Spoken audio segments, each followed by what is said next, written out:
సత్తువ్రతుడు అనే పేద బ్రాహ్మణుడి స్టోరీ చెప్పుకుందాం ఇప్పుడు. సత్తువ్రతుడు అంటే పేద బ్రాహ్మణుడు ఏం చేసేవాడు అంటే పరిగె గింజలు ఏరుకొని జీవనం సాగిస్తూ ఉండేవాడు. పరిగె గింజలు అంటే కింద రాలిపోయిన గింజలు మాత్రమే, ఒడ్ల గింజలు ఉంటాయి కదా, అవి మాత్రమే ఏరుకొని తినాలన్నమాట ఆయన. ఎక్కడ కూడా ఇంకా వేరే ఏమీ ఆధారం ఏమి ఉండదు ఆయనకు. పరిగె గింజలు మాత్రమే ఏరుకొని తింటూ ఉంటారు.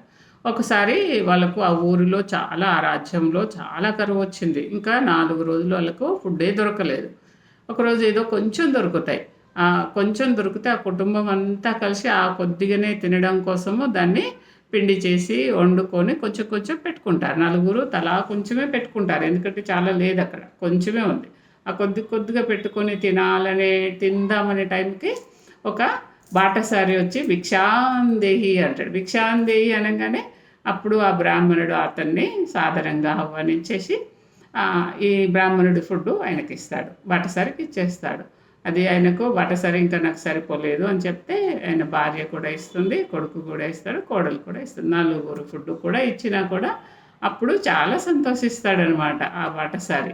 ఎందుకంటే వాళ్ళే 4 రోజుల నుంచి ఆకలితో ఉండి ఉన్న కొంచెం కూడా నాకు దానం చేశారు అనేసి వాళ్ళని చాలా మెచ్చుకొని ఆ వచ్చిన బాటసారి ఎవరు అంటే మాయవేషములో వచ్చిన యమధర్మరాజు అనమాట ప్రత్యక్షమవుతాడు. ప్రత్యక్షమైనప్పుడు ఇంకా యమధర్మరాజుకి కాళ్ళు కడిగి ఆయనను నమస్కరిస్తారు. పైనుంచి వెళ్ళేమో బ్రహ్మదేవుడు పూల రథం పంపిస్తాడు.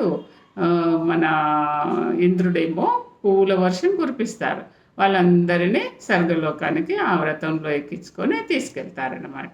అప్పుడు ఆయన చేసిన దానం ఎంత గొప్పది అనేసి అందరూ కొనియాడతారు.